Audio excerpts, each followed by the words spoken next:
Vamos ler a partir do versículo de número 19. Hebreus capítulo 10, a partir do versículo de número 19. Não sabemos ao certo quem foi o escritor do livro de Hebreus. Existem muitas hipóteses. Algumas delas dizem que é Paulo, outras dizem que é Apolo. Muitos dizem que é um desconhecido, realmente é um desconhecido, mas o escritor do livro de Hebreus era uma pessoa que conhecia profundamente o Antigo Testamento. E era uma pessoa que, além de conhecer muito bem o Antigo Testamento, era uma pessoa que conseguia enxergar o plano, o propósito, o agir, o envio de Jesus Cristo ao mundo, e que tudo aquilo que foi profetizado lá no passado, no Antigo Testamento, caiu perfeitamente em Cristo Jesus, para nos mostrar a sua graça, a sua glória, o seu poder e mostrar a sua divindade, mostrar a sua autoridade sobre nossas vidas. Vamos lá? Hebreus capítulo de número 10, versículo 19. João.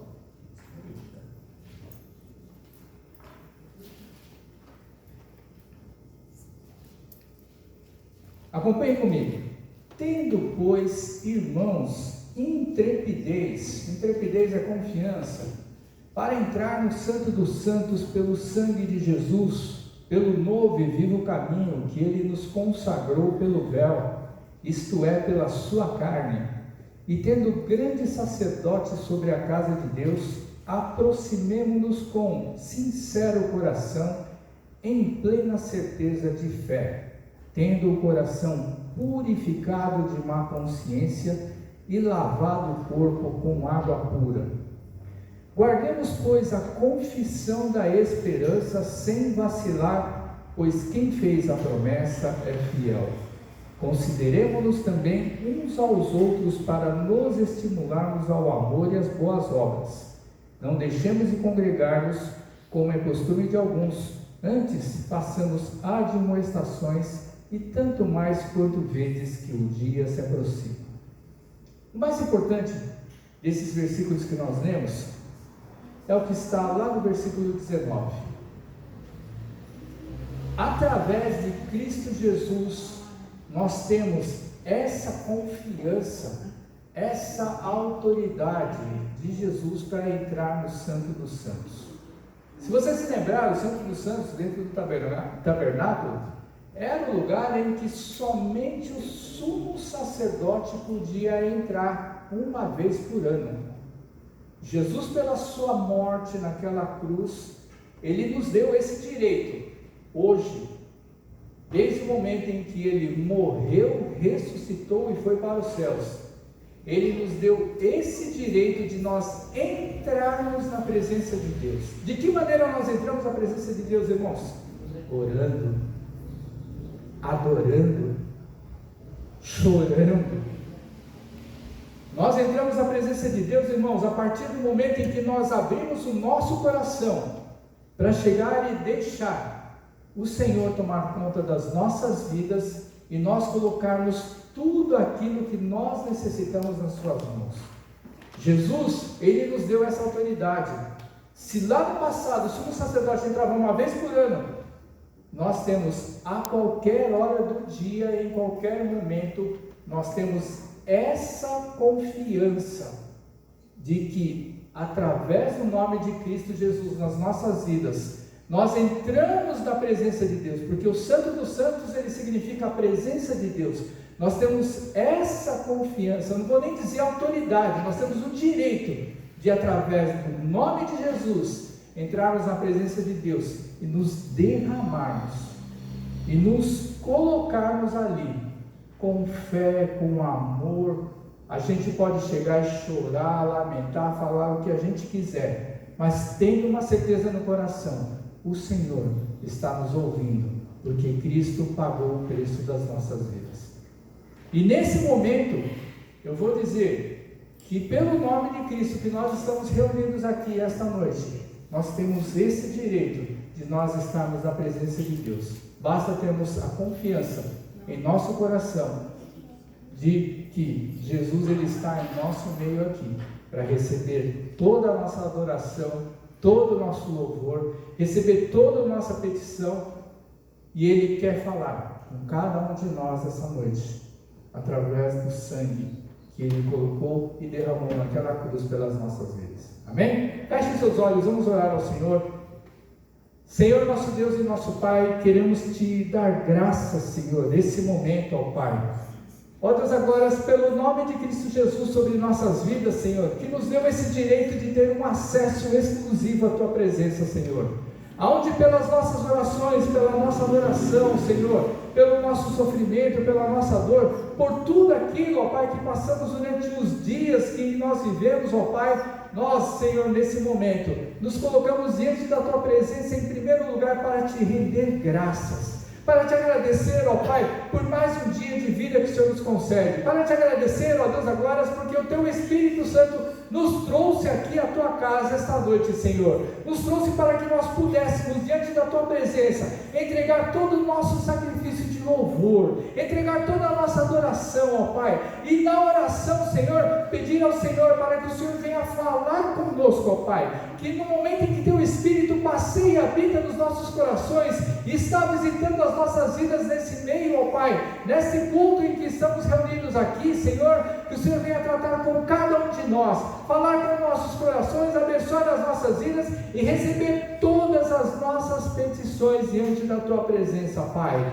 Que, Senhor, ó Deus, no momento da Tua palavra, que no momento dos louvores, que nas orações, em qualquer parte desse culto, porque esse culto ele está sendo realizado através do Teu nome, do nome de Cristo Jesus, do Espírito Santo que habita em nossos corações, ó Pai, o Senhor trate com o Teu povo esta noite, e que todos possamos sair daqui, agraciados, abençoados, cheios da Tua sabedoria, Senhor, e com a certeza de que o Senhor está com cada um de nós. É o que nós pedimos e Te agradecemos em nome de Cristo Jesus, Senhor. Amém. Vamos louvar ao Senhor, irmãos. Hoje o nosso time está um pouquinho desfalcado.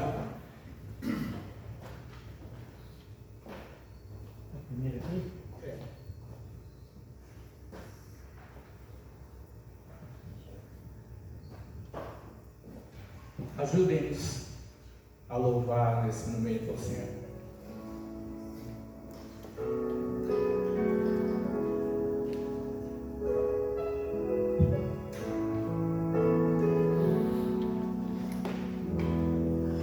Não preciso ser reconhecido por ninguém. A minha glória é fazer com que conheçam a Ti e que diminua eu, para que Tu cresças, Senhor, mais e mais. E como serafins que cobrem o rosto para Ti, esconde o rosto para que vejam Tua face em mim. Diminua eu, para que Tu cresças, Senhor, mais e mais. Santo do céu, a fumaça responde aos Teus olhos e vê. Debaixo de Tuas asas é meu abrigo, meu lugar secreto. Só Tua graça me faz, Tua presença meu prazer.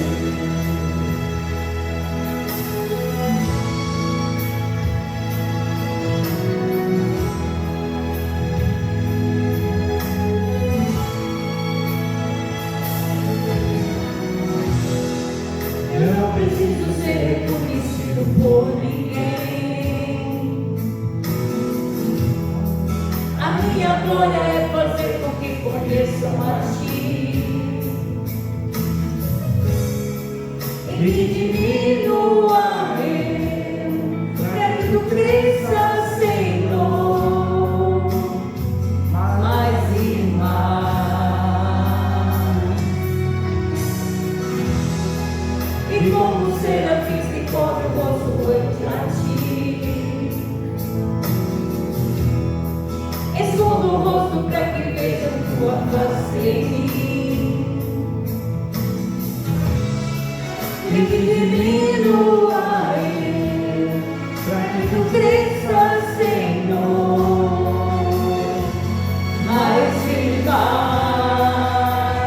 Santo dos céus, a fumaça me esconde, só teus olhos me veem.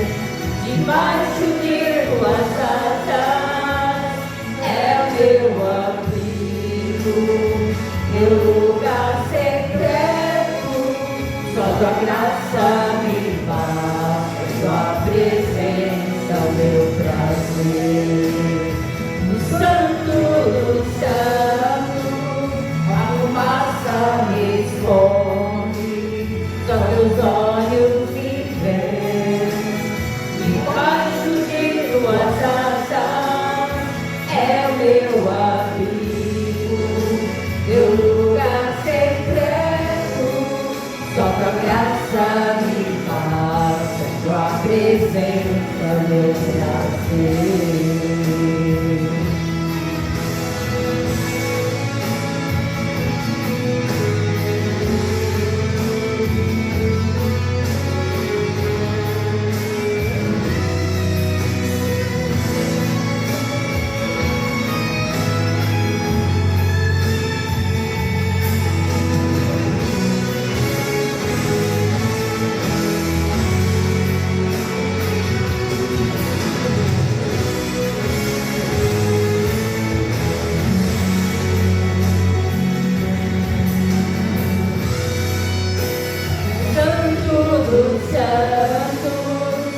Fumaça me esconde, só teus olhos me veem. Debaixo de tuas asas é o meu abrigo, meu lugar secreto. Só tua graça me basta, tua presença é o meu prazer.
Sabes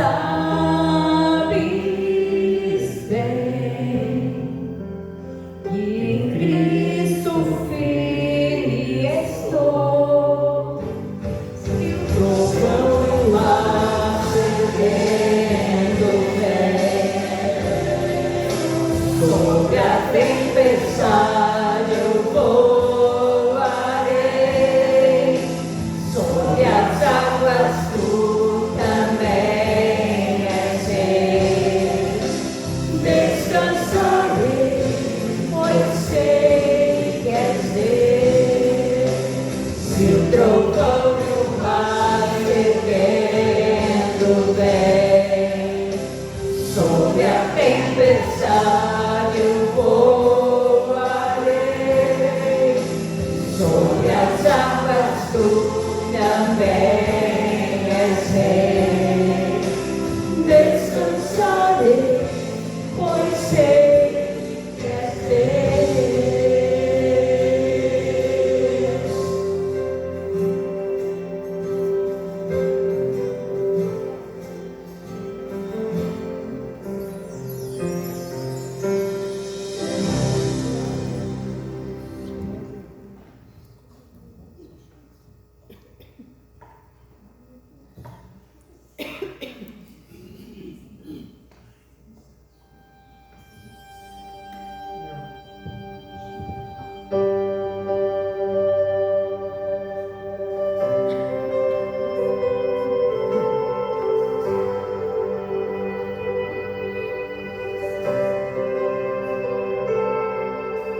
Grande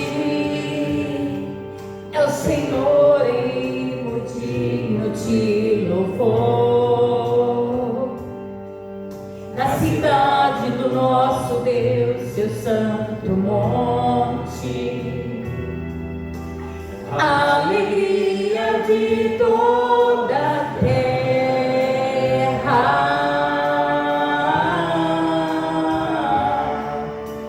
Grande é o Senhor em quem nós temos a vitória e que nos ajuda contra o inimigo. Por isso diante dele nos prostramos.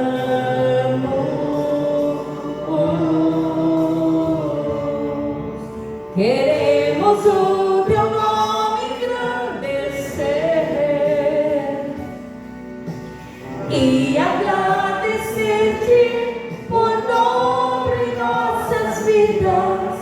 Confiamos em teu infinito amor, pois só tu és o Deus eterno sobre toda a terra e céus.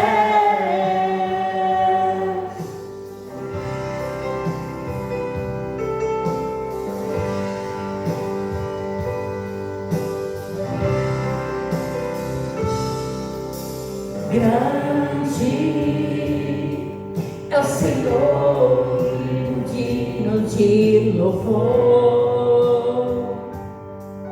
Na cidade do nosso Deus, seu santo monte, a alegria de toda a terra.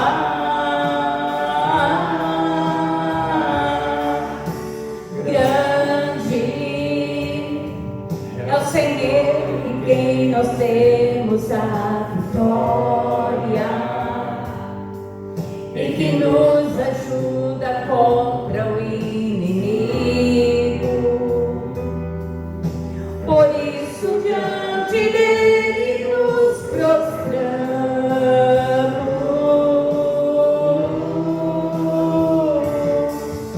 Queremos o teu nome engrandecer e agradecer-te por dobre nossas vidas. Confiamos em teu infinito amor, pois só tu és o Deus eterno sobre toda a terra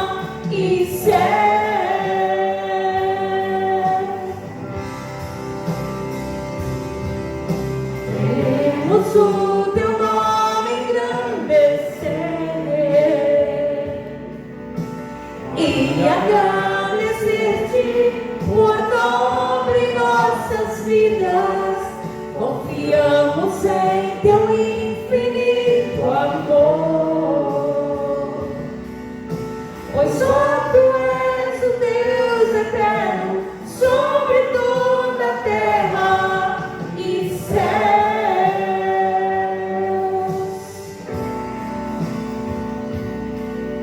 pois só tu és o Deus eterno sobre toda a terra e céus,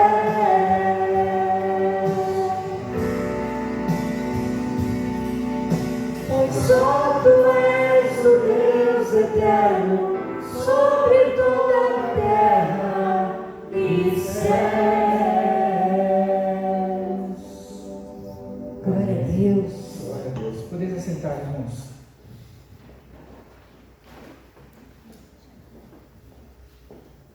Dados os recados da nossa agenda semanal, às quintas-feiras nós estamos tendo um estudo bíblico. Nós estamos estudando agora o livro de Números, a saída do povo do Egito em direção à Terra Santa.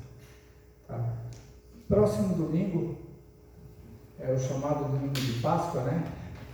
Que o mundo católico e o mundo secular, eles comemoram o dia da Paixão de Cristo. Vamos falar um pouquinho sobre aquilo que Jesus ele fez, o significado da sua morte, o motivo dele chegar e comemorar a Páscoa antes da sua morte. Vamos conversar um pouquinho na próxima semana acerca de tudo isso que aconteceu e que hoje, não somente por causa desse domingo que o mundo, né, pelo menos o nosso país, ele celebra, aliás, o mundo católico, né, ele celebra isso daí, o mundo inteiro, mas não é somente um dia, nós vivemos isso dia após dia, como está profetizado lá no livro do profeta Isaías, né, somos entregues à morte o dia inteiro, ou seja, todo dia nós somos entregues à morte. Cristo ele já morreu pelas nossas vidas, mas todos os dias nós enfrentamos os desafios da nossa vida, né, sempre firmes numa promessa. Cristo pagou o nosso preço, e porque Ele pagou esse nosso preço, nós podemos descansar nos braços do Senhor, porque mesmo que o nosso pecado ele domine a nossa vida, nós somos salvos, remidos, lavados pelo sangue que foi vertido naquela cruz. Amém? Irmãos, vamos cantar o hino de número 343. Você que veio preparado para chegar e ofertar e dizimar na casa do Senhor, fique à vontade nesse momento. Os nossos irmãos eles vão estar aqui à frente para cantar esse hino.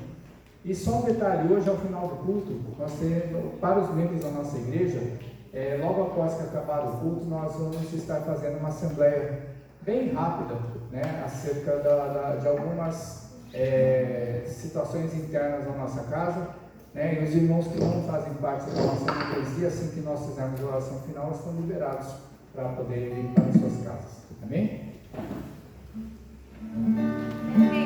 Coloca de pé para a gente estar louvando juntos.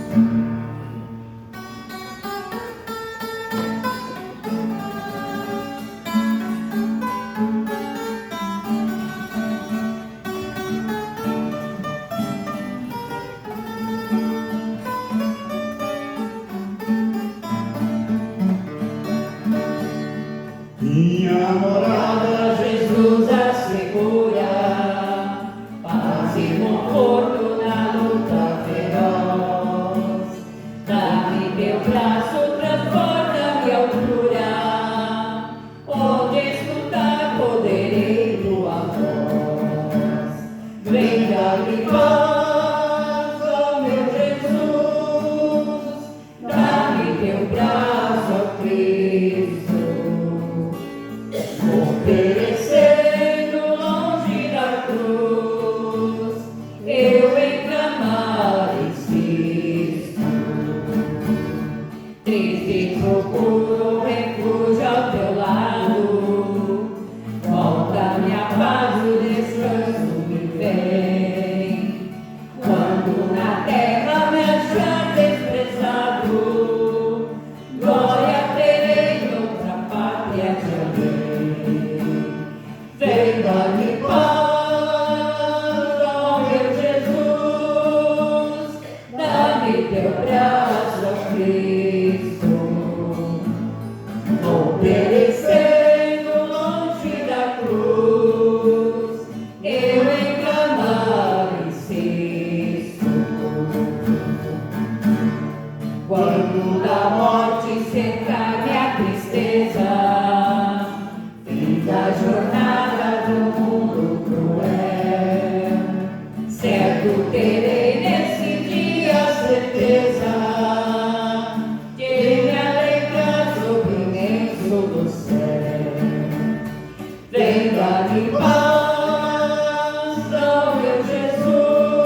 João esteja agradecendo pelas ofertas.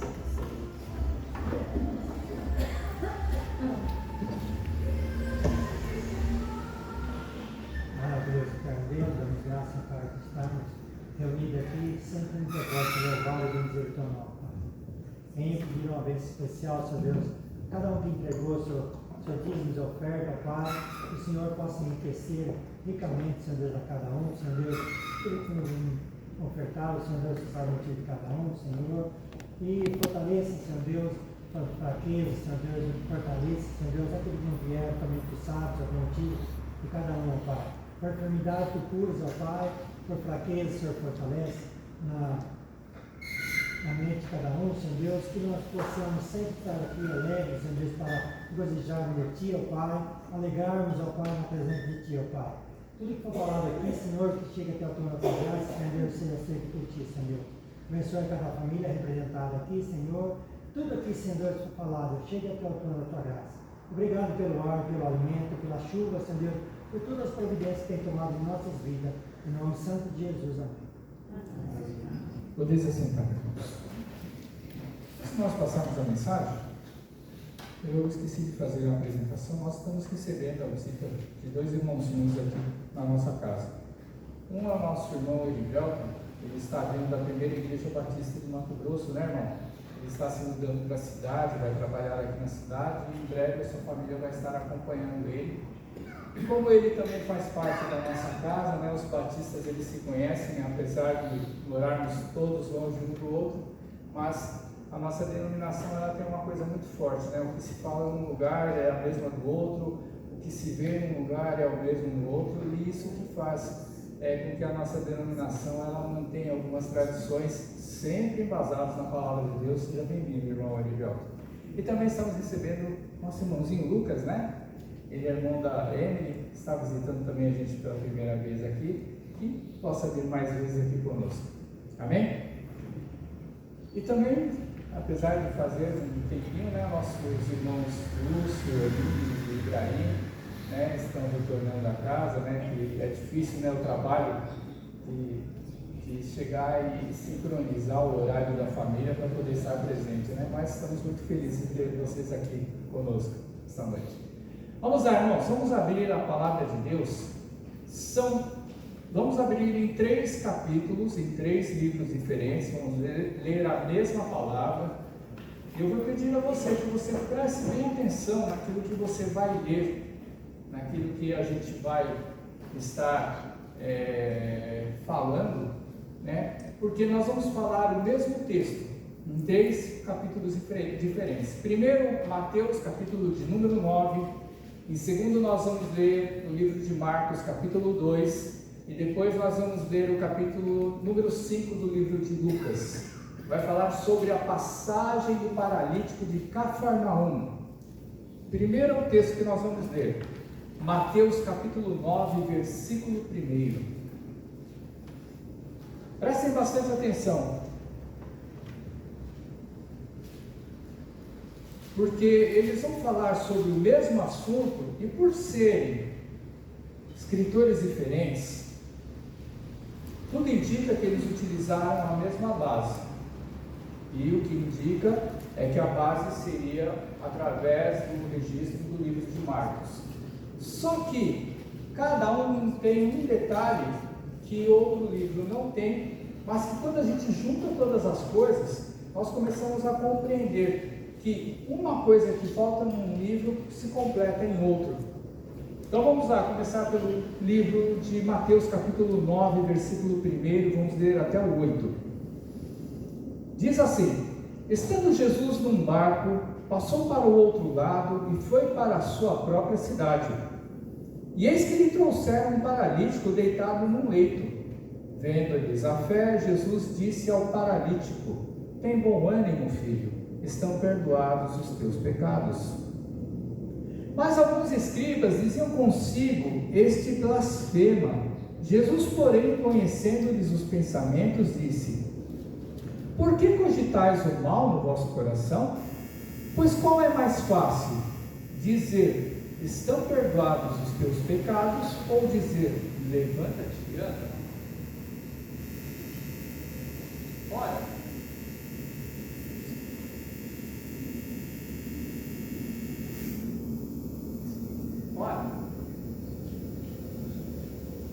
para que saibais que o Filho do Homem tem sobre a terra autoridade para perdoar pecados, disse então ao paralítico: levanta-te, toma o teu leito e vai para a tua casa.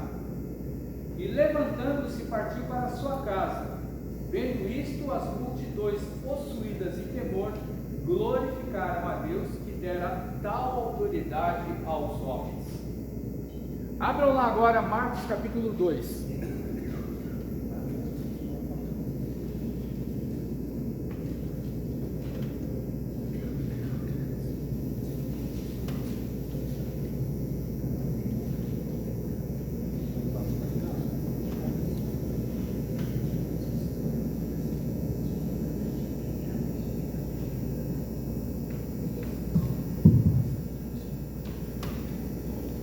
Marcos capítulo 2, versículo 1.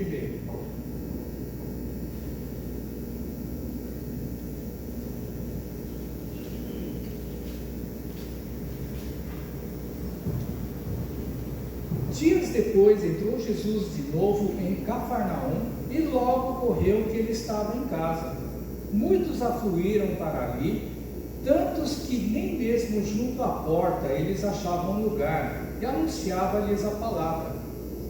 Alguns foram ter com ele, conduzindo um paralítico levado por 4 homens, e não podendo aproximar-se dele por causa da multidão, descobriram um eirado ao ponto correspondente ao em que ele estava, e fazendo uma abertura, baixaram o leito em que jazia o doente. Vendo-lhes a fé, Jesus disse ao paralítico: filho, os teus pecados estão perdoados. Mas alguns dos escribas estavam assentados ali e arrazoavam em seu coração: por que fala ele desse modo? Isso é blasfêmia. Quem pode perdoar pecados senão um que é Deus? E Jesus, percebendo logo por seu espírito que eles assim arrazoavam, disse-lhes: por que arrazoais sobre estas coisas em vosso coração? Qual é mais fácil? Dizer ao paralítico: estão perdoados os teus pecados? Ou dizer: levanta-te, toma o teu leito e anda? Ora, para que saibais que o Filho do Homem tem sobre a terra autoridade para perdoar pecados, disse ao paralítico: eu te mando, levanta-te, toma o teu leito e vai para a tua casa. Então ele se levantou e no mesmo instante, tomando o leito, retirou-se à vista de todos, a ponto de se admirarem todos e darem glória a Deus, dizendo: jamais vimos coisa assim. Agora Lucas capítulo 5, vamos ler o mesmo texto e ele vai ser a base da nossa mensagem hoje. Lucas capítulo 5, versículo de número 17. Também ele tem como um subtítulo a cura de um paralítico de Cafarnaum, em Cafarnaum.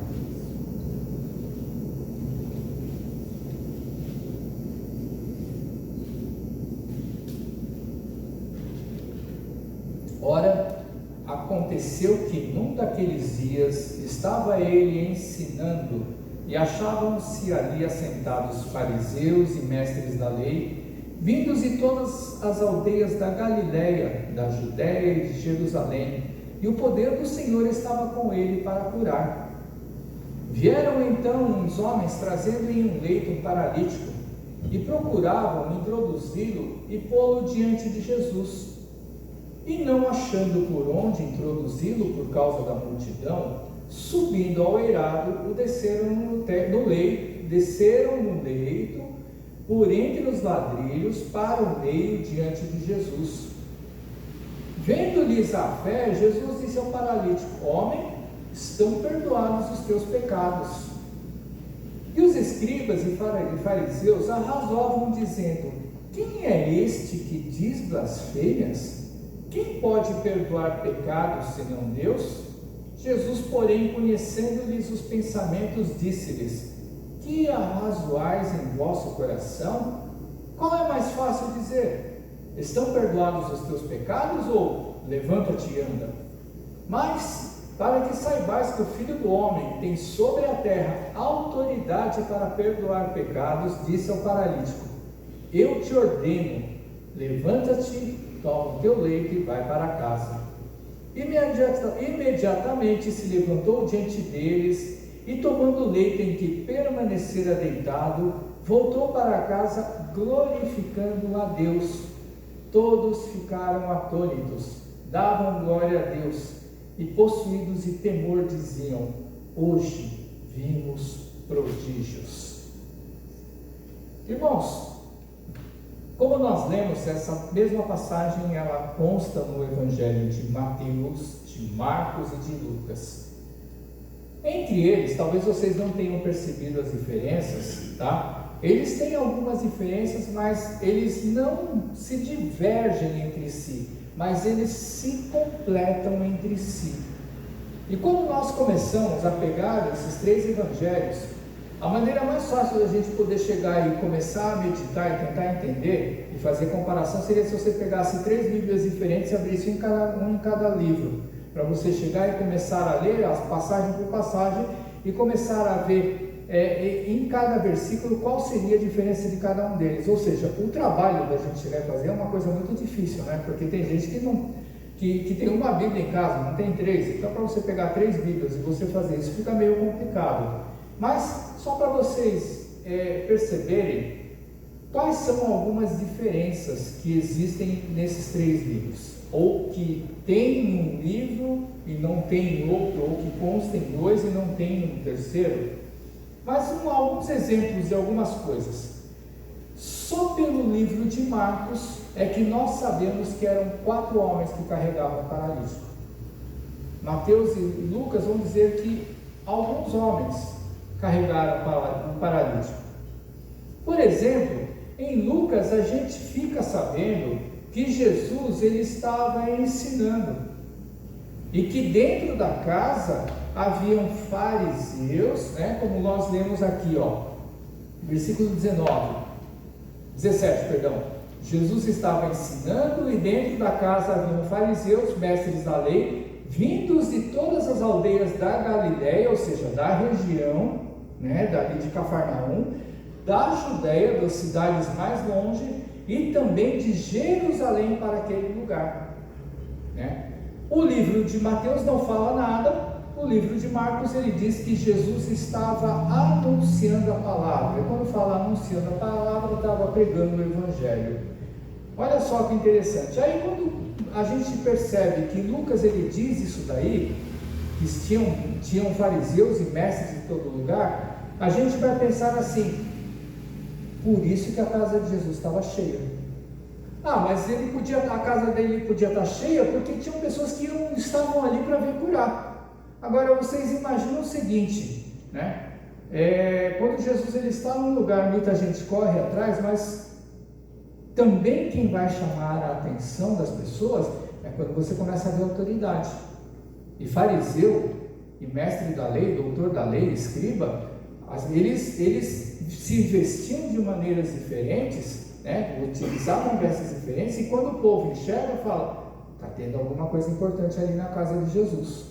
Ou seja, Jesus não estava somente ensinando por ensinar. Então aí a gente começa a pensar: por isso que a casa de Jesus estava cheia. Por que eu falo de casa de Jesus? Olha só que interessante. Todos os 3 evangelhos eles citam o paralítico de Cafarnaum, mas somente Marcos fala que Jesus estava em Cafarnaum. Em Mateus vai dizer que Jesus ele estava na sua casa, na sua residência. Lucas só vai mencionar no subtítulo, ou seja, o subtítulo ele não faz parte da palavra de Deus. Séculos mais tarde, quando a Bíblia veio a ser o que nós temos hoje, né, séculos mais tarde foram feitas separações e dados subtítulos para que as pessoas elas pudessem entender um pouquinho melhor. Então em Lucas, quem tem subtítulos vai ver lá a cura de um paralítico de Cafarnaum, mas não diz que era Cafarnaum. Nós dizemos ali, Jesus ele estava ensinando.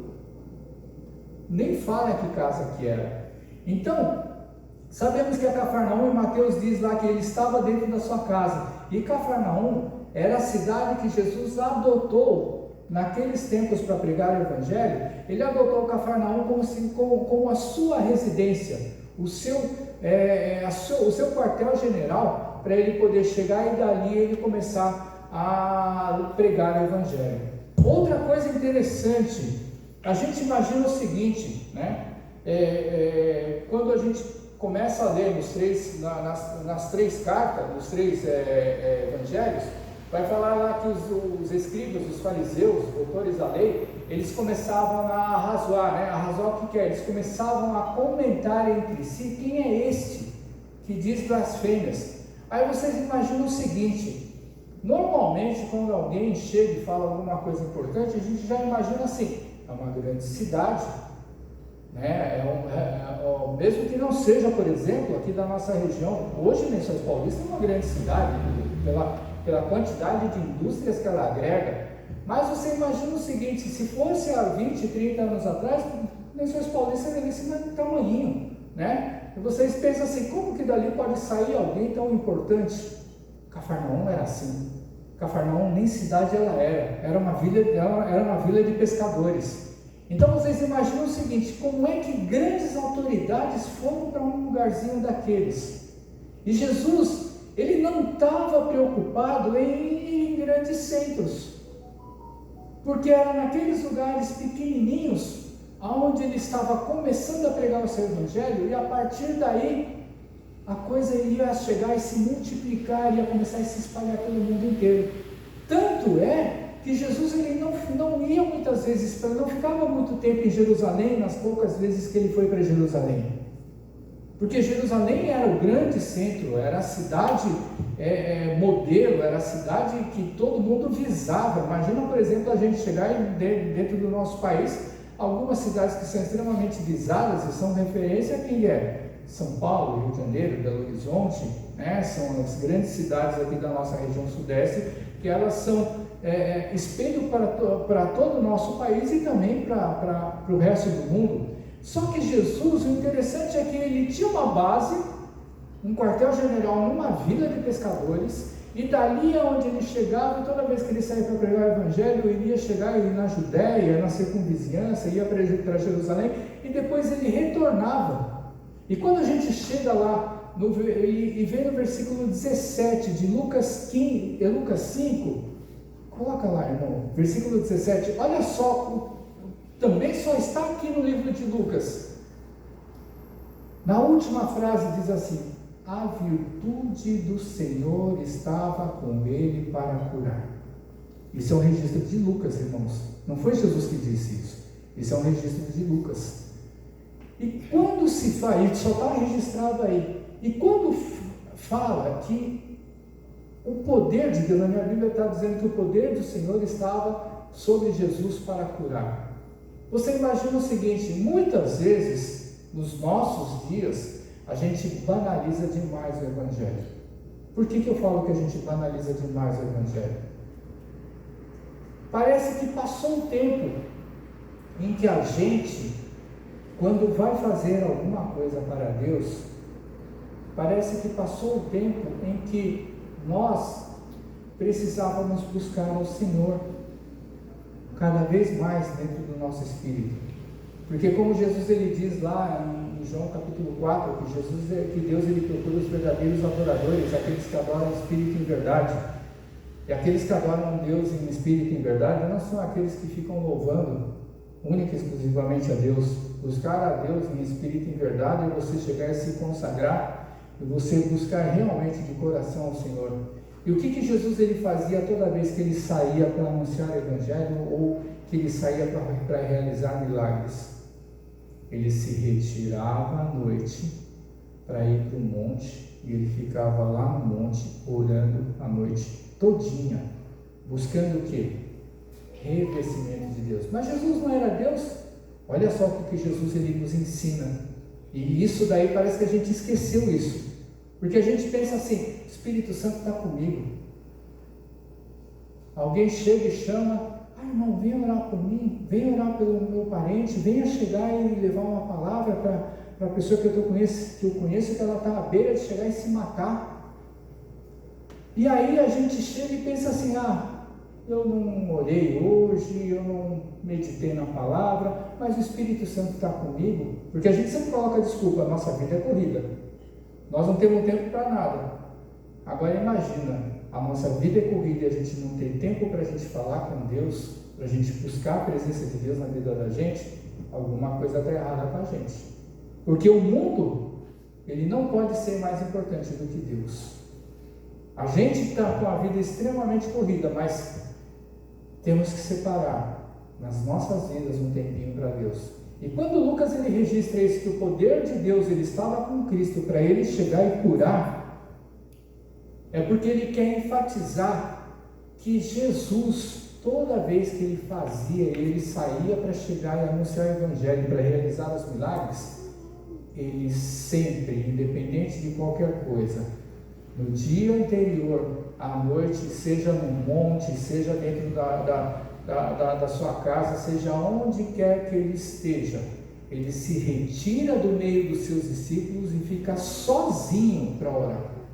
Mesmo quando ele chegou, e por exemplo, antes dele chegar e ser crucificado, que Pedro, Tiago e João, ele leva lá eles juntos para ficar no pé do monte, ele sobe no monte para falar com Deus, ele está sozinho. Agora a gente pensa assim, quanto tempo da nossa vida nós separamos para ficarmos sozinhos com Deus para a gente orar? Mas a gente não tem tempo. Não importa o tempo, irmãos. Temos sempre que separar esse tempo para buscar. Mesmo que a nossa vida seja uma rotina.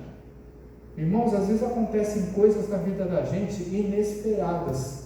E se você não prepara, e se você não se prepara, você pensa assim, caramba, se eu não tivesse me preparado. Vou dar um exemplo do que aconteceu quinta-feira.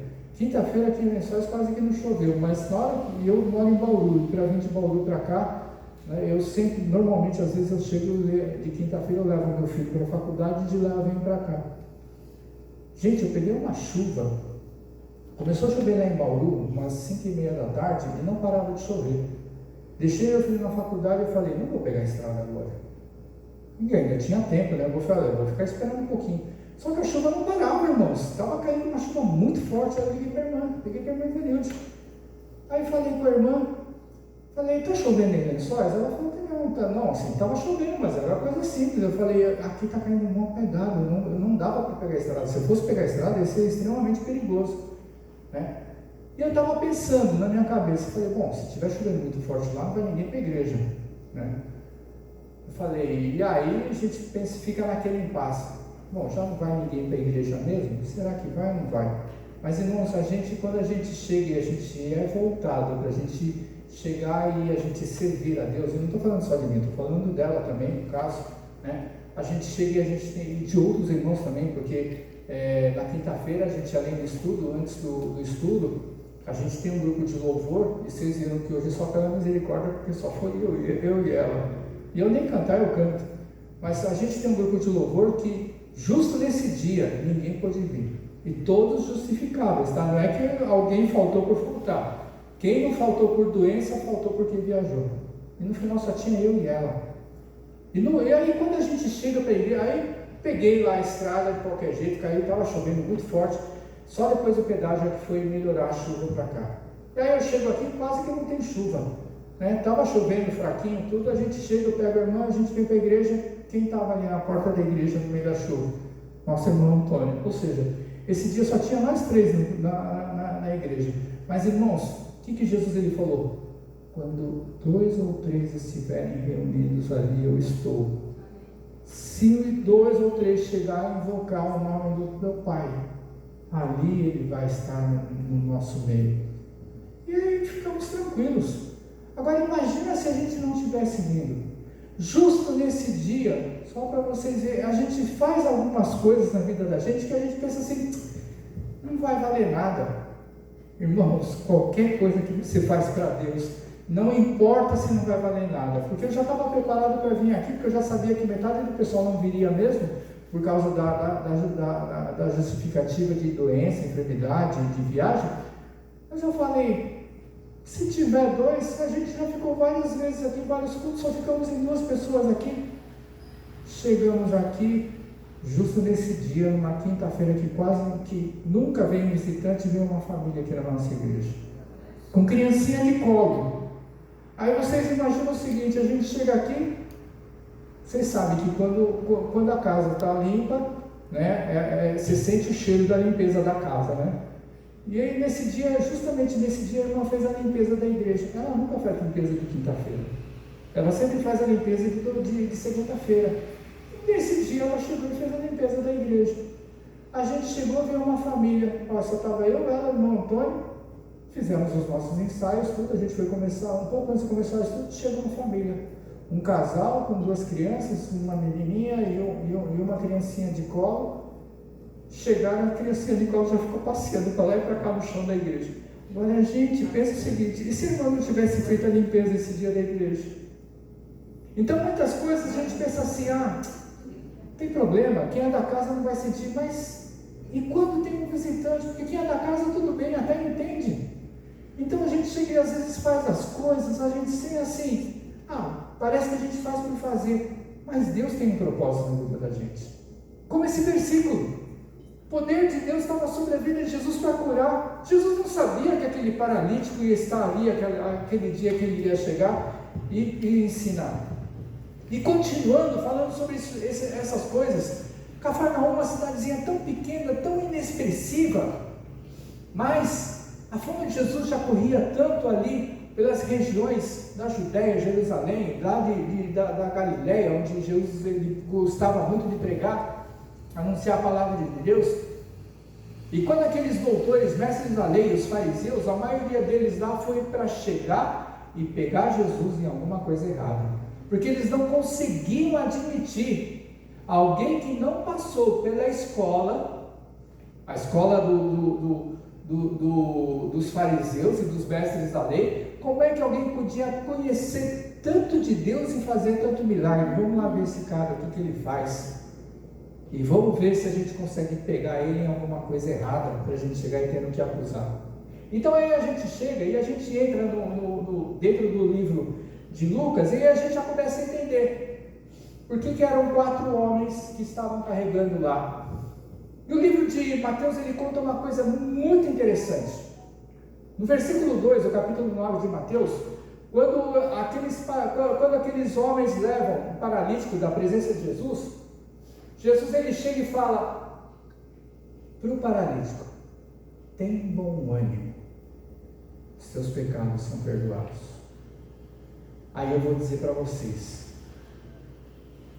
4 homens carregando alguém numa maca, chega lá diante de uma casa, como nós lemos em Lucas, nos outros evangelhos não estão muito bem explícitos essa questão. Tinha gente para tudo quanto é lado, gente na porta, na janela, sem conseguir entrar. Aí eu vou dizer para vocês, todo mundo que chega e vai pregar sobre essa passagem, até eu inclusive já fiz isso, vai dizer que aqueles 4 homens eram amigos do paralítico. Eu vou pensar por vocês uma coisa, poderiam até ser amigos, mas a Bíblia não diz, os evangelhos não diz que eram amigos do paralítico. Eu vou pensar com vocês, será que o paralítico tinha tanto amigo assim na vida? Se a gente for olhar para os nossos dias, quando você começa a pensar e olhar para dentro de você, você pensa assim, quantos amigos eu tenho? Eu tenho esse. Não. Quantos amigos você tem que se você fosse um paralítico ia te levar para a presença de alguém que tinha o poder para curar? Aí então eu vou pensar, será que eram mesmo amigos? Eu olho para esses 4 homens e eu penso numa coisa muito importante. Eu olho para esses 4 homens e eu olho para dentro de uma igreja que vive, que segue, que cheira, que sente a palavra de Deus. E que aí dentro dessa igreja Tem alguém ali que seja tem essa figura desse paralítico? Eu vou dizer para vocês, amigo ou parente, poderia até ser amigo ou parente, mas chega uma hora que você, conhecendo a pessoa que você conhece, e vai diante da presença de Jesus, e começa a ver um monte de empecilhos, você chega e fala, não dá, mesmo porque o paralítico também não quer. Por que eu vou pensar que esse paralítico não queria? Irmãos, quando Mateus ele chega e vai falar que Jesus ele olha e vendo a fé, porque você pensa assim, a fé dos 4 mais o homem, né? Mais o doente.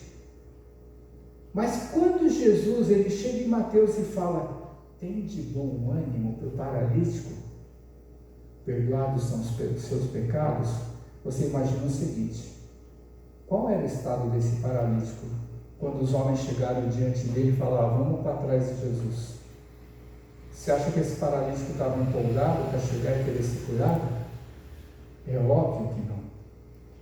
Imagina você, se você estivesse na posição desse paralítico uma vida inteira, não precisa nem ser paralítico, mas imagina você na sua vida, que sempre foi uma pessoa independente, de uma hora para outra você fica de cama, e você tem que depender de alguém para cuidar de você para todas as coisas, seja para comer, para tomar banho, para se trocar, para ir no banheiro. Porque até então, quando a gente tem uma vida normal, sadia, a gente fazendo as nossas próprias coisas, sendo independentes, a gente pensa assim, glória a Deus e graças a Deus. Agora, quando a gente fica prostrado numa cama, a gente não vê a hora da gente chegar e poder levantar dessa cama e poder viver e voltar a ser aquela pessoa que nós éramos. E a vontade maior que nós temos é chegar e nunca ficar dependendo de ninguém. Mas e para aqueles que dependem? Quando você está no começo de uma doença, de uma situação, você tem toda a fé do mundo. Quando você já está lá, não diz quanto tempo que esse homem estava lá paralítico. Mas quando Jesus ele chega e fala, tem bom ânimo, você pensa assim, esse paralítico ele estava extremamente desanimado. Uma pessoa desanimada tem fé? A palavra de Deus ela diz nos 3 evangelhos, Jesus olhou para eles e ele viu a fé deles. Óbvio que Jesus era Deus, ele tinha toda a divindade, mas quando Jesus ele chega e a palavra diz, Jesus olhou para eles e viu a fé deles. Ele falou como um homem. É a mesma coisa a gente. Se a gente estivesse na pele de Jesus naquele momento lá e desse aquele homem lá no meio lá pelos 4 que levaram, a gente vai olhar para aqueles 4 e falar, caramba, vocês tiveram fé para chegar e descer aqui. Agora para o paralítico não. Porque quando Jesus olha para o paralítico e ele fala, tem bom ânimo, teus pecados são perdoados, talvez aquele paralítico, por causa da situação dele que ele estava talvez ele estivesse naquela situação por causa de pecado. E se alguém está paralítico por causa de pecado, você imagina que essa pessoa não tem fé nenhuma para ela poder chegar e querer ser curada, mesmo sabendo que Jesus, aquele que era o Filho do Homem, aquele que era o Deus vivo, aquele que era o próprio separado pelo Pai para chegar e anunciar o reino dos céus e fazer um monte de milagre que fazia, alguém que está com um monte de pecado, na hora que chega na frente de Jesus, não tem essa fé toda para ser curado.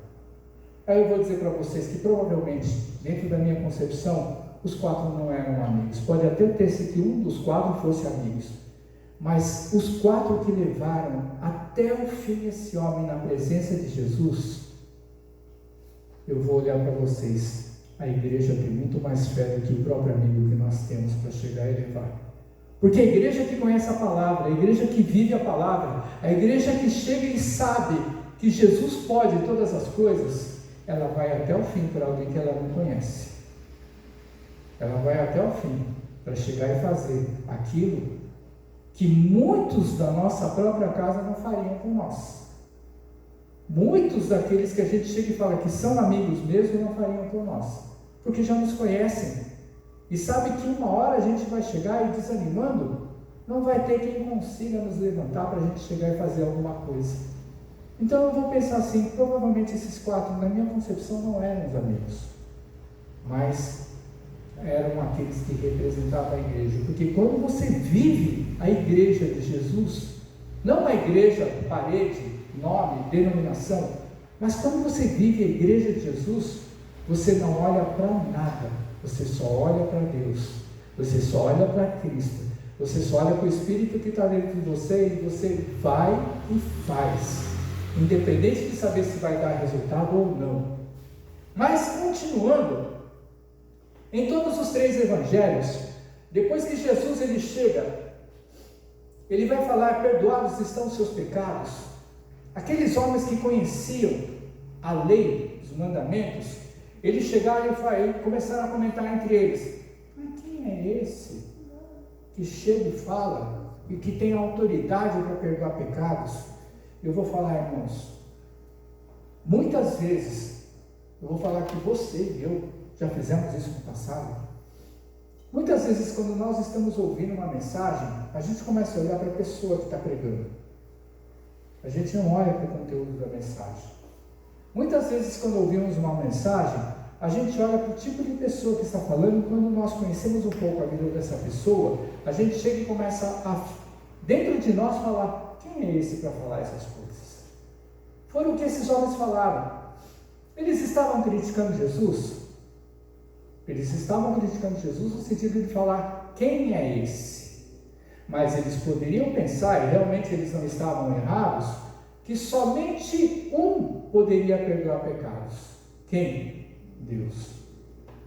Agora, sabe aquele negócio de você chegar e você está dentro de uma igreja assistindo um culto, uma mensagem, uma pregação, a pessoa está falando e aí você automaticamente dentro de você, com quem está do seu lado, chega e fala: nada a ver com aquilo que ele está falando. A palavra diz isso, nada a ver. Você pode até criticar dentro da sua própria mente, porque a palavra de Deus, o próprio Senhor, ele nos diz que nós temos que chegar e fazer o quê? A gente tem que meditar nessa palavra, tem que pesquisar para ver se tudo aquilo que está sendo falado está correto. Mas quando? Na hora que está pregando? Não, depois de todo o conteúdo da mensagem, você chega, você vai para a sua casa, você faz um levantamento de tudo aquilo que você ouviu, você vai chegar e ver aquilo que está errado e ficava certo. O erro desses homens era chegar e criticar Jesus, porque eles estavam certos que só Deus podia perdoar pecados. O erro deles é chegar e apontar na direção de Jesus, coisa que com certeza você já fez no passado, coisa que eu já fiz no passado, sem a gente chegar e analisar tudo aquilo que a gente recebe. Então esses homens, eles estavam apontando para Jesus. E aí Jesus ele vai falar em Mateus lá: por que vocês têm o mal dentro do seu coração? Por que vocês estão discutindo e comentando acerca de que talvez eu não tivesse essa autoridade, sem esperar o quê? Porque Jesus ele teve que falar, né? O que é mais fácil? Dizer que são perdoados os pecados ou levanta e anda? Porque Jesus ele ia curar aquele homem de qualquer jeito. Por que a gente sabe que Jesus ia curar? Porque Lucas ele fala no versículo 17: o poder de Deus estava sobre a vida dele para curar.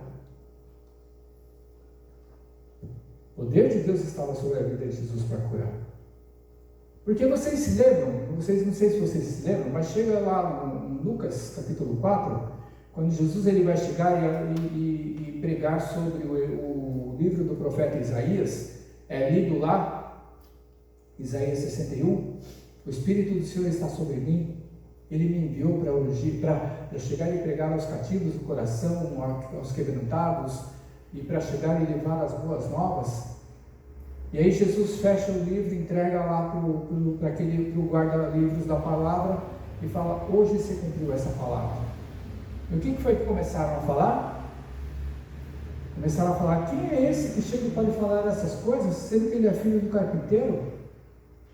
E aí Jesus ele chega e fala que o profeta ele não tem muita honra dentro da sua própria pátria, né? Ou seja, dentro da sua própria casa, ele não pôde operar muitos milagres por causa da incredulidade do povo. Então, quando Lucas ele vai registrar isso, a gente já sabe, antes de acabar a história, Jesus ia curar aquele homem. Então, no pensamento dos fariseus e dos escribas, ao ponto de chegar e achar, e ter a certeza que só Deus é aquele que podia chegar e perdoar, eles estavam certos. O errado deles estava sendo apontar para Jesus antes de Jesus terminar todo o desenvolvimento daquela situação. Agora vocês imaginam o seguinte: se lá Cafarnaum fosse aqui do lado, ou seja, né, se tivesse brasileiro morando lá, vocês imaginam o seguinte, porque a gente pensa assim, a gente fala brasileiro, ele tem jeitinho para tudo, né? Aí você pensa assim, os 4 homens, eles chegam lá, não tinha como passar pela janela, não tinha como passar pela porta, não tinha como chegar em Jesus, que a multidão era gigante. Aí diz lá em Lucas lá que eles sobem pelo eirado. As casas antigamente, lá naquela época, elas tinham escadas laterais que levavam até o telhado. E o telhado ele podia ser de 2 formas. Ou ele poderia ser de laje, ou ele poderia simplesmente ser como muitas casas do passado eram, de você chegar e você colocar as armações, forrar e meter telha, né? E lá naquele tempo lá, eles usavam uma espécie de uma argamassa que ficava igualzinho, parecida com as lajes que a gente tem nas casas nossas dos nossos dias. Eles faziam uma argamassa lá, chegavam, jogavam lá em cima lá das armações de madeira lá, colocavam a argamassa, metiam palha, metiam lá a cobertura lá, e aquele negócio endurecia de tal maneira que você podia andar e caminhar por cima do telhado. Tá? Numa dessas casas provavelmente era essa, porque diz lá que por entre os ladrilhos, em Marcos diz que eles abriram um buraco no meio do teto, ou seja, era uma laje mesmo, daquilo que eles tinham na tecnologia da época deles. Agora vocês imaginam o seguinte, eles imaginavam o seguinte: Jesus devia estar no centro da sala daquela casa. Eles miraram no centro, eles furaram, porque diz lá em Lucas lá que quebraram o ladrilho, quebraram sei lá, não é lajota, mas quebraram um pedaço lá, deve ter caído um monte de coisa lá na frente de Jesus, e desceram aquele paralítico por aquela fenda. Aí eu vou dizer para vocês, parece coisa de brasileiro, que o brasileiro dá jeito para tudo nessa vida, né? A gente sempre consegue arranjar um jeitinho para a gente resolver os problemas que a gente está passando, seja com alguma coisa quebrada, seja com alguma coisa que falta, mas o brasileiro ele tem uma mentalidade, uma criatividade para chegar e fazer. Agora vocês imaginam esses 4, por isso que eu enxergo a igreja nisso daí, nesses 4 homens. A igreja, quando tem um monte de dificuldade pela sua frente, mas ela é viva, ela tem Cristo, ela sabe que o poder de Deus anda junto com ela. Quando ela não tem nada na sua mão para fazer as coisas, o que ela faz? Ela mete as caras e vai. Quando eu falo que mete as caras e vai, você imagina o seguinte: todas as igrejas que chegarem construindo o seu templo, construindo as suas edificações, quase que todas as igrejas, elas chegaram e passaram necessidades, apertos, vivendo só de dízimos e ofertas, fazendo campanha, isso e aquilo, e construíram as casas. Como, por exemplo, aqui também era assim no passado. Quando você começa a projetar uma coisa, você pensa e fala assim: vou fazer um monte de puxadinho até chegar e terminar um tempo. Mas um dia, depois que está tudo preparado, você chega e olha para trás, e tanta gente que chegou e se voluntariou para fazer aquilo, e que quando você coloca o primeiro projeto, você pensa assim: é impossível a gente conseguir fazer isso. Todos passam por isso. Mas por que eles chegam e começam a fazer as coisas achando que não vai dar certo? Eu falo, a igreja é viva, porque nós estamos dentro da igreja. E quando nós temos um Deus que é vivo, o nosso Senhor Jesus Cristo, e quando nós temos um Espírito Santo que vive e habita dentro do nosso coração, começamos a fazer coisas que muitas vezes nós podemos não acreditar, mas a gente faz. De fé em fé, de glória em glória, como Paulo ele diz dentro de uma de suas epístolas. A gente vai sem chegar e conseguir olhar para o final de todas as coisas. Um belo dia, Deus coloca a sua mão e está tudo pronto. Esses homens, quando eles começaram a quebrar aquele negócio lá, ao meio da casa lá, para chegar e descer a maca, você pensa o seguinte: para subir um paralítico até o teto não era difícil, porque tinha uma escada. Chega lá no teto, como é que faz para descer o homem, irmãos? A Bíblia não diz, mas com certeza tinha que ter uma corda para descer aquele homem. Você já imaginou descer um homem paralítico numa maca no chão? do alto para baixo. Irmãos, tem que ter muita coragem para fazer isso daí. Porque você imagina alguém, se o cara já está quebrado, se o cara já é paralítico, imagina você ele chegar e despencar. Olha a responsabilidade que aqueles homens eles tinham para descer aquele homem na frente de Jesus Cristo. Então Jesus ele chegou, ele olhou para aqueles 4 e falou: meu, vocês tiveram fé, hein? Vocês tiveram fé para trazer esse homem aqui na minha frente. Agora vocês imaginam o seguinte: quando Jesus ele chega e fala para aquele paralítico: tem bom ânimo, teus pecados estão perdoados. Pensa comigo, se eu fosse aquele paralítico naquela hora, quando Jesus ele fala isso para você, o que você ia sentir no teu coração? E nenhum dos 3 evangelhos fala isso daí, irmãos. Porque automaticamente os 3 eles mudam o foco, porque Jesus mudou o foco. Jesus ele chegou e foi diretamente para os escribas, para os fariseus e os mestres da lei, falando: por que tanta maldade dentro do seu coração de achar que eu não posso curar? Foi mais ou menos isso que Jesus quis dizer. Porque ele falou: o que é mais fácil dizer? Perdoar são os pecados ou curar? Ou levantar e andar? Agora você se imagina na situação daquele paralítico, sabendo que Jesus é Deus, sabendo que talvez você estivesse paralítico por causa de um pecado que você cometeu. Jesus ele chega e olha para você e fala assim: tem bom ânimo, seu pecado está perdoado. Eu vou falar por mim, irmãos. Naquela hora, se eu visse Jesus falar isso aí, eu estaria chorando. Porque, irmãos, uma coisa que a gente não consegue imaginar, pensar, entender, é quando Deus perdoa o pecado da gente. Você já pediu perdão pelo seu pecado? Óbvio que você já pediu. Você já pediu perdão pelo seu pecado e automaticamente, em seguida, você sentiu alívio no seu coração, como se Deus ele tivesse te perdoado? Então se você já sentiu isso, com certeza aquele paralítico sentiu isso. Por quê? O perdão de pecado por Deus vale muito mais do que uma cura física. Nós temos a salvação dentro das nossas vidas, e crendo na nossa salvação, você crendo na tua salvação, o dia que Jesus voltar, você pecando ou não, mas crendo que Jesus é o Rei, Salvador, aquele que foi prometido por Deus e aquele que está voltando para buscar em todo aquele que confessou o seu nome, você vai para o céu.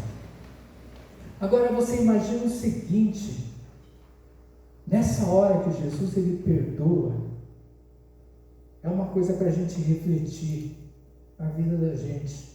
Quantas vezes nós pedimos perdão para Deus, nós sentimos que Deus ele nos perdoou do pecado? Foram pouquíssimas vezes.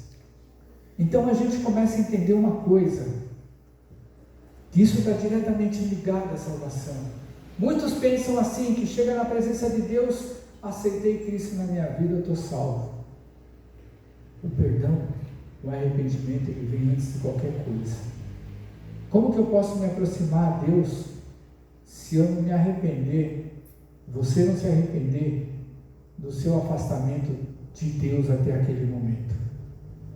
Para Jesus entrar dentro do coração da nossa vida e a gente ter essa salvação dentro de nós, temos que pedir e arrepender do afastamento que nós temos da presença de Deus. E aí quando Jesus ele chega e fala sobre esse milagre, você olha isso, leiam comigo o último versículo. Porque vocês imaginam o seguinte: quando Jesus ele chega e fala para aquele homem: levanta e anda, é uma coisa fantástica se a gente estivesse lá naquele lugar, naquele momento. A gente vê um homem deitado, sei lá de que maneira a perna começou a se mexer, ele chegar e levantar na frente de todo mundo, e todo mundo saber que aquele homem era paralítico, ele começar a andar. Olha o registro que Lucas ele faz do versículo 25 e 26. Imediatamente se levantou diante deles e, tomando o leito em que permanecera deitado, voltou para casa, glorificando a Deus. Quem operou o milagre? Jesus. Mas ele voltou glorificando a Deus. Porque Deus é o Pai. Deus é o Pai. E muitas vezes a gente chega na vida da gente, a gente dá glória a Deus, e a gente dá glória a Deus como força de expressão, sem a noção do significado de você chegar a estar dando glória a Deus. E nós temos que tomar muito cuidado, porque muitas vezes falamos da boca para fora, e nós não chegamos dentro de nós e fazemos isso daí. Mas nós não passamos por esse milagre. Ô irmãos, a gente não é paralítico, mas todo dia Deus ele faz um milagre na nossa vida. Se todo dia a gente levanta, já é motivo de nós agradecermos, porque é um milagre de Deus, porque a gente poderia não ter levantado. Se todo dia a gente levanta, é porque Deus nos está dando força e coragem para enfrentar todas as adversidades, os desafios que nós temos no nosso dia a dia. E todos nós sabemos, os nossos desafios são pesados, são fardos, mas graças a Deus que Ele nos dá saúde para levantar todos os dias.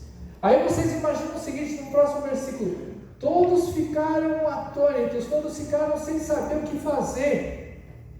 É óbvio, quando você vê um milagre daqueles, você estava dando glória a Deus, e possuídos de temor. A gente, muitas vezes, quando vê milagre na vida da gente, na vida de outras pessoas, a gente dá glória a Deus da boca para fora. Mas diz a palavra, Lucas ele pesquisou e viu com as pessoas que estiveram ali naquele momento, que as pessoas elas estavam cheias do temor de Deus. Porque quando Deus faz um milagre, você já deve ter passado por algum milagre de Deus extraordinário na sua vida. Irmãos, se você se lembrar do milagre que você já viu, que você já teve na sua vida, cai no temor de Deus dentro do nosso coração. Que quando a gente dá um glória a Deus, é muito diferente do glória a Deus que nós damos no nosso dia a dia. É igualzinho, sabe com o quê? Todo dia, com certeza você fala para alguém, Deus te abençoe. Mas a gente fala como? Força de expressão. Tchau, até logo, bom dia, boa tarde, boa noite. A gente fala assim, Deus te abençoe. A gente fala com força de expressão. Agora, quando você chega e você vê que o pessoal deu glória a Deus e o temor de Deus estava no coração, é isso que Cristo ele quer da vida da gente. Que toda vez que a gente falar, a gente sinta esse temor de Deus, porque Ele é tudo na nossa vida. Esse milagre não foi um milagre por acaso, não foi uma coisa muito simples de se fazer. Jesus ele fez isso para manifestar a glória de Deus sobre a vida de todos aqueles que estavam criticando. E por um outro lado, Jesus fez esse milagre por causa da fé daqueles 4 que não olharam para a adversidade e colocaram aquele paralítico na frente de Jesus para ele poder curar. Quantas vezes fazemos isso na vida da gente? Eu vou dizer como que a gente faz.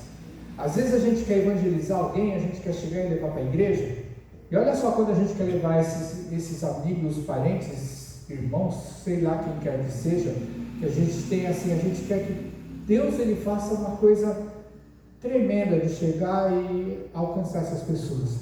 Normalmente a gente chega e escolhe o dia certo para levar para a igreja.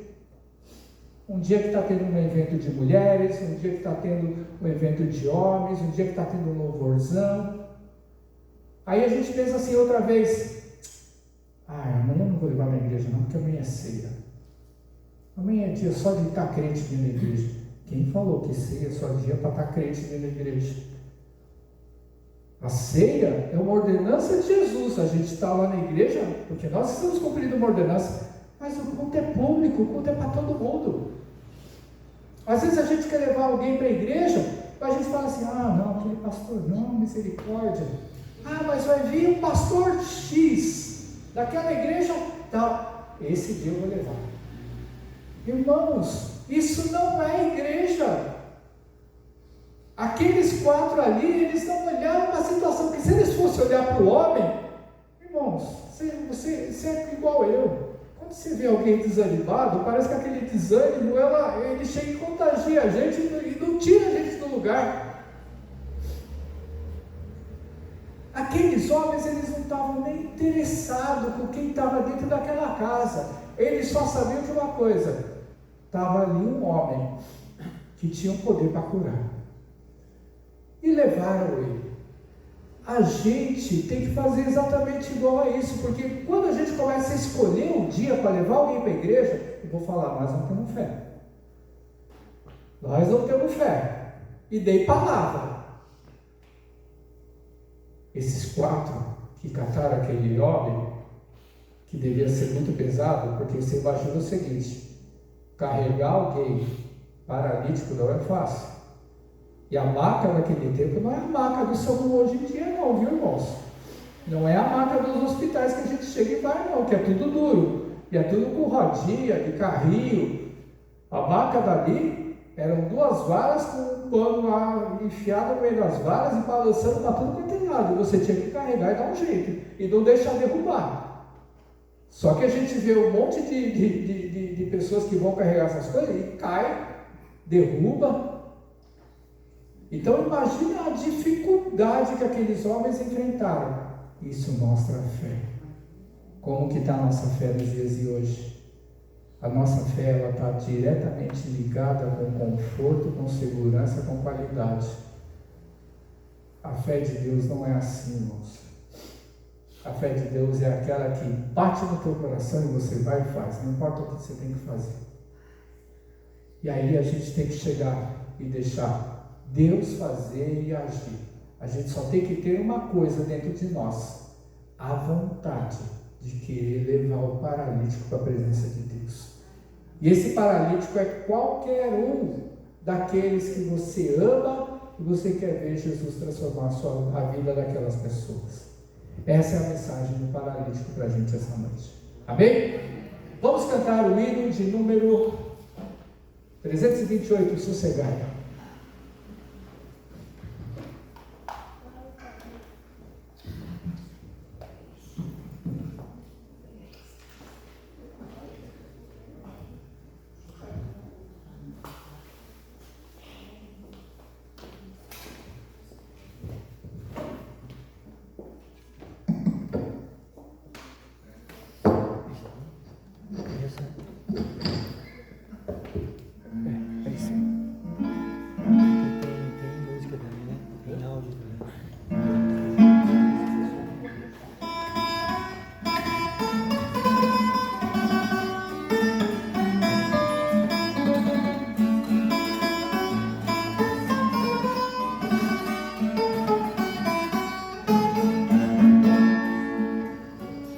Seja livre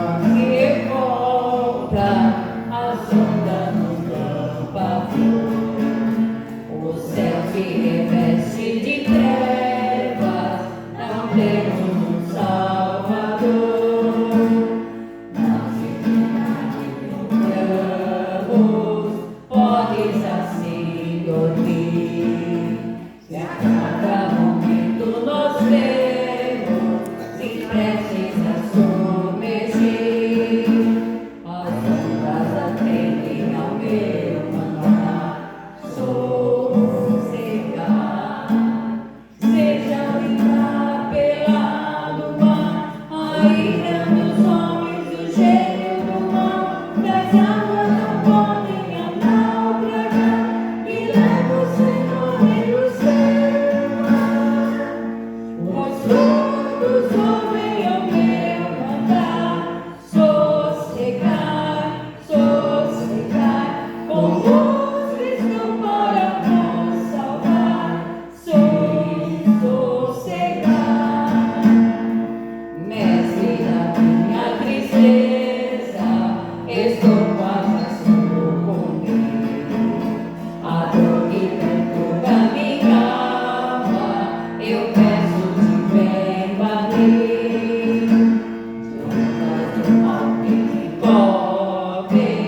Ele fará sair.